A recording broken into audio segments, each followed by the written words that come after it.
A gente recebe agora a Raoni Rossetti, CEO da Melver, chegando na nossa programação. Bem-vindo, Raoni. Obrigada pela presença. Bom dia.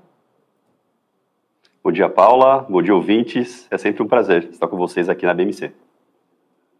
Obrigada. Prazer sempre nosso também. Raoni, queria entender um pouco da sua leitura para o cenário da Bolsa, né? Depois da ata desta última terça-feira, a ata aí do Copom, se você enxerga, né, como você tem enxergado, a gente está vendo a Bolsa aí um pouco mais pesada, com perdas, mesmo com um certo otimismo lá fora. Queria entender um pouco da tua leitura, por que de fato a gente não engrena? O mercado esperava uma sinalização de duas quedas de meio ponto percentual. E a ata ela deixou de forma muito clara que o mercado pode contar, óbvio que muita coisa pode mudar, mas que pode contar com mais uma redução de meio ponto na taxa de juros. Só que daí em diante, né, foi colocado que o cenário base ele se mantém, mas que entram alguns fatores de incerteza, sobretudo em relação à desinflação global. E eu achei bem coerente os apontamentos e vale também lembrar, né, ouvintes, de que lá nos Estados Unidos a taxa de juros ela está se mantendo. Tem uma sinalização agora de 3 quedas de 0,25, mas o mercado espera uma redução que já era para ter... Era uma expectativa muito alta do início da redução a partir de março desse ano, e não está acontecendo lá fora. Então, nós também temos que levar em consideração a maior economia do mundo. Não adianta o Brasil ir reduzindo, e nos Estados Unidos esse vai não vai acontecendo. Então, eu achei bastante prudente o que foi dito.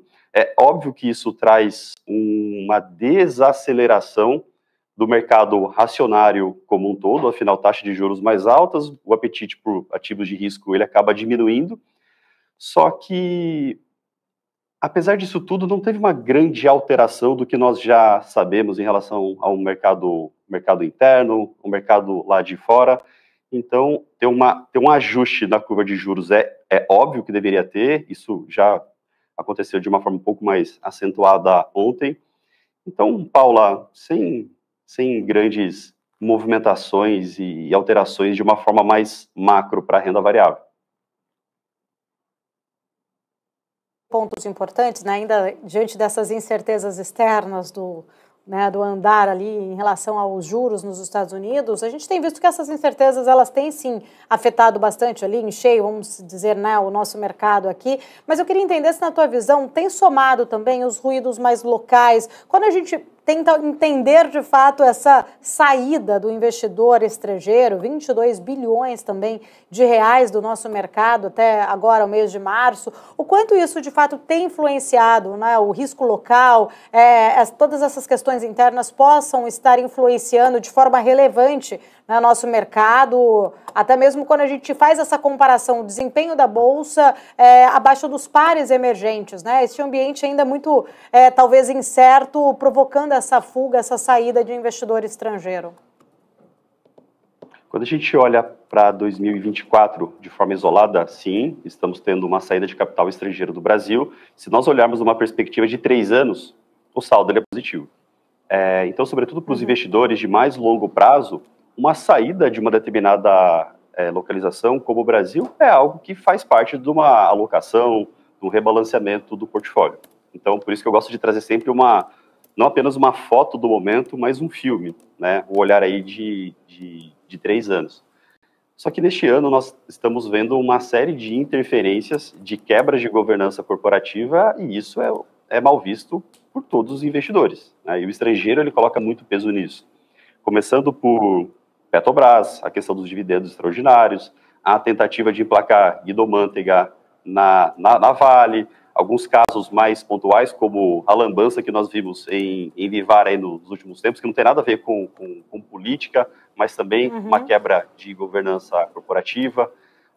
Isso, de fato, acaba assustando, fazendo com que o investidor estrangeiro ele olhe com um pouco mais de cautela para o Brasil.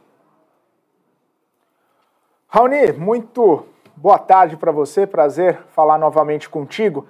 Eu queria entender um pouco mais sobre essa quebra de confiança, né, que você estava falando, porque já está no preço, ou já é esperado, ou faz parte do risco de se investir em empresas estatais com esse tipo de risco de governança.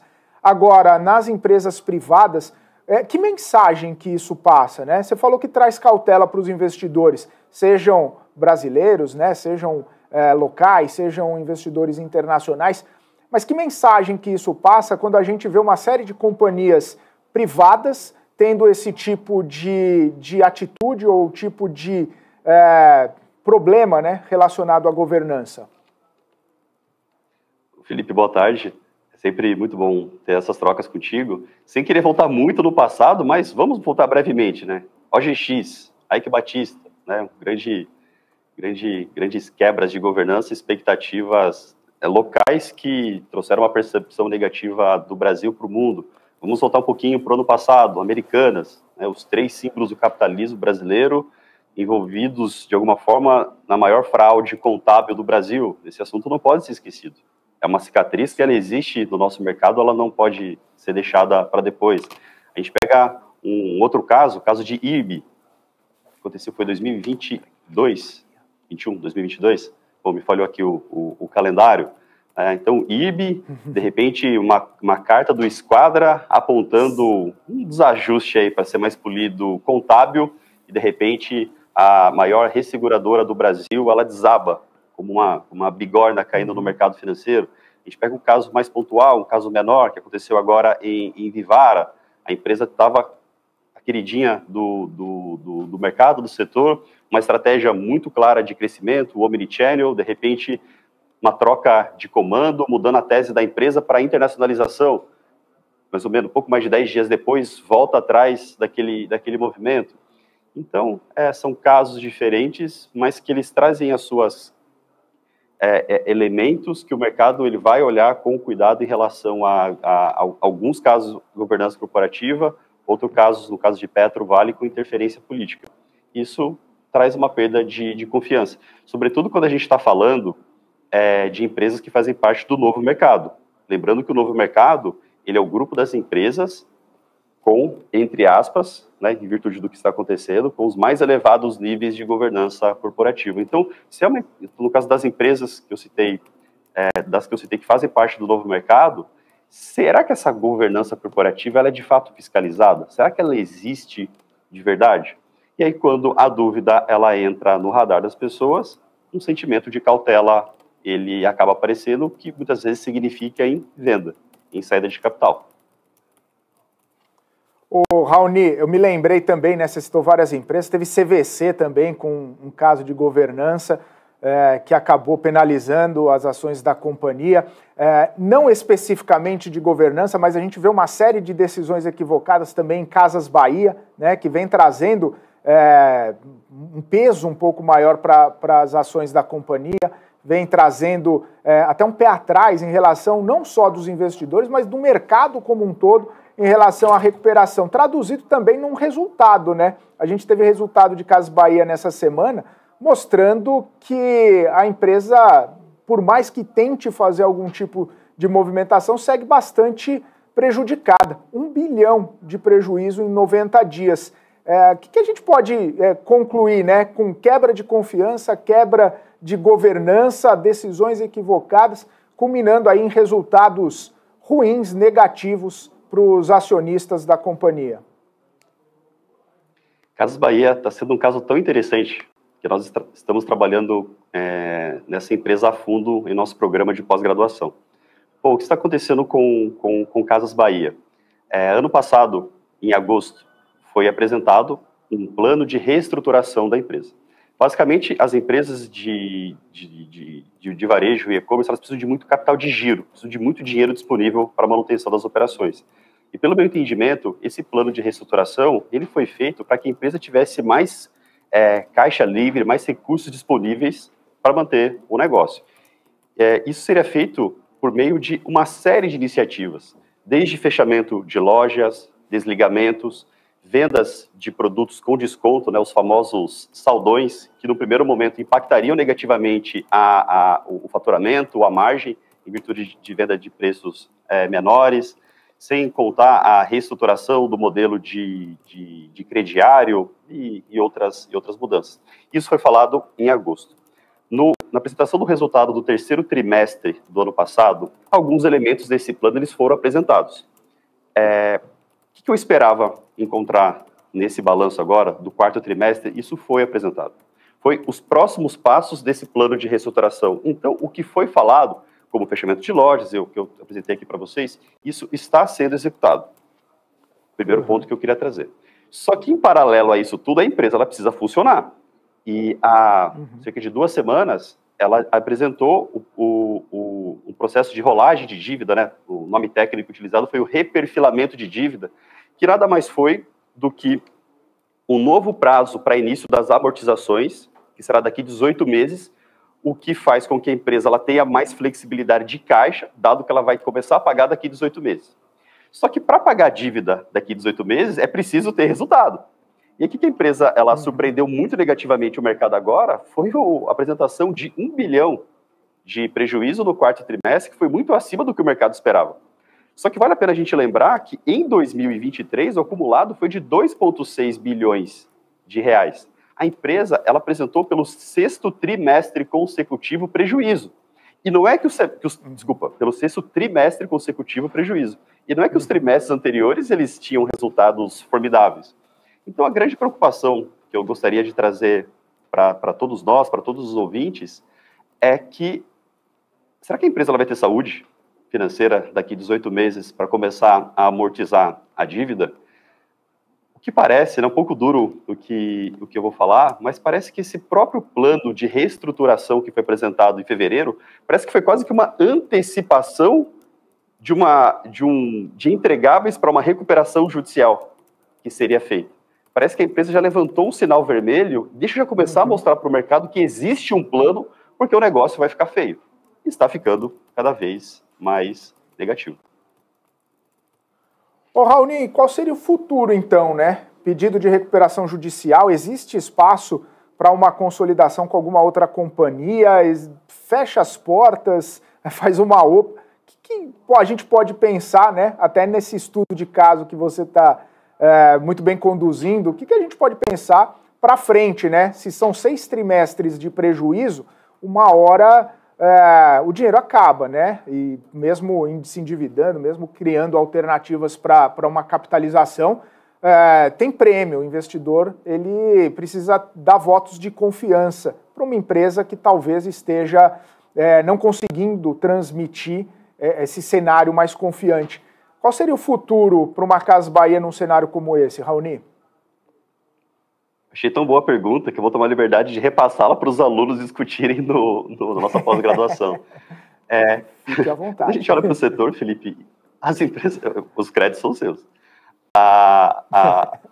O mercado como um todo está muito ruim. A gente olha para lojas americanas, bom, caso de lado ali, a gente olha para Magalu, também está horrível, o setor como um todo está cada vez pior. A gente soma isso, gigantes de fora, como a Amazon, né, Mercado Livre, ganhando cada vez mais espaço no Brasil. Então, uma consolidação como uma empresa estrangeira, eu acho muito inviável isso.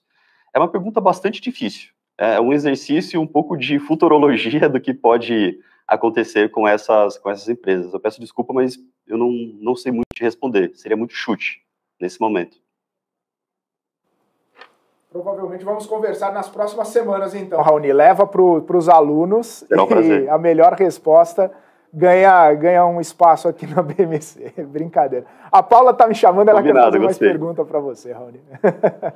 Raoni, tem uma notícia, até queria entender aqui junto contigo. Vou dar a notícia primeiro que o ministro Alexandre Silveira, diz que vai publicar uma MP nesta semana para reduzir a conta de luz.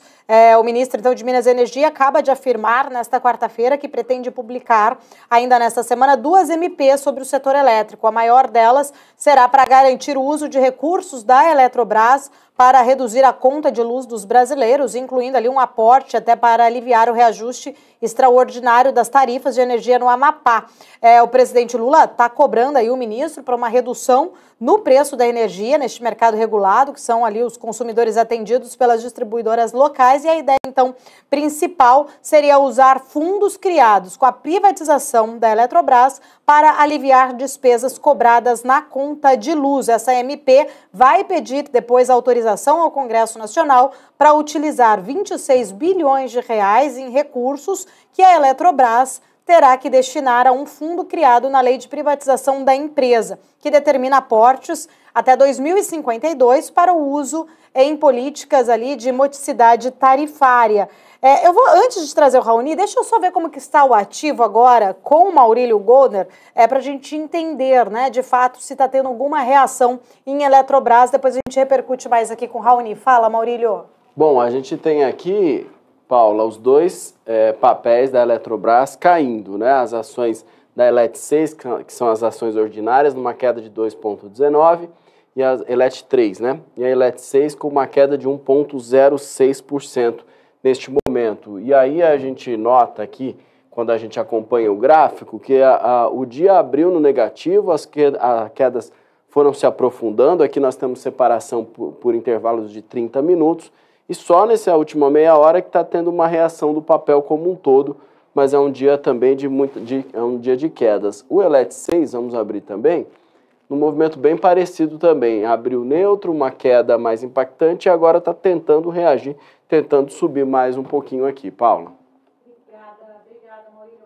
Deixa eu aproveitar o Raoni, já vou aproveitar, Raoni, repercutir contigo um pouco sobre esta notícia, até porque a gente estava falando agora há pouco, né, em empresas que sofrem interferência do governo. Apesar de a Eletrobras ser uma empresa privatizada, a gente enxerga, né, até uma reação e uma cautela, de repente, ali do mercado, tentando entender se de fato existe aí algum precedente, né, de intervenção governamental. Eu queria entender um pouco também da sua leitura, como você enxerga, né, uma MP vindo agora tentando aí usar um fundo, dar uma privatização da Eletrobras para segurar o valor da energia elétrica. Mais uma interferência política para alongar a nossa história com tantos casos acontecendo nos últimos tempos. Só que, antes de qualquer tipo de julgamento, acho que é importante nós olharmos bem o que foi combinado ali na privatização, para ver o quanto que isso estava previsto, quanto que isso pode ser feito ou não, assim como o cadenciamento, né? Você trouxe aqui que iniciativas como essa, elas deveriam ser feitas num determinado horizonte de tempo, mas o dinheiro, ele tem valor no tempo. Então, quanto que isso estava previsto para o plano de negócios da empresa para esse ano de 2024? Eu imagino que não estava tão claro e previsto assim, mas preciso olhar com mais detalhes. Exato. Bom, fica, né, são vários pontos, né, Raoni, a gente estava até no começo da nossa conversa tentando entender um pouco ali da repercussão da saída do investidor brasileiro, falamos de interferências, o cenário vai se tornando, acho que, cada dia mais desafiador para os investidores, né? Diante de vários pontos ali, tem risco fiscal, enfim, né? São vários pontos que o investidor tem que ficar ali monitorando, olhando para todos os lados, né? Com certeza. Não é nada trivial ser um investidor aqui no Brasil. Exato. Raoni, obrigada, viu? Quero agradecer, sempre muito bom falar contigo. Boa semana. Obrigado, Paula. Obrigado, Felipe. Boa semana para todos nós.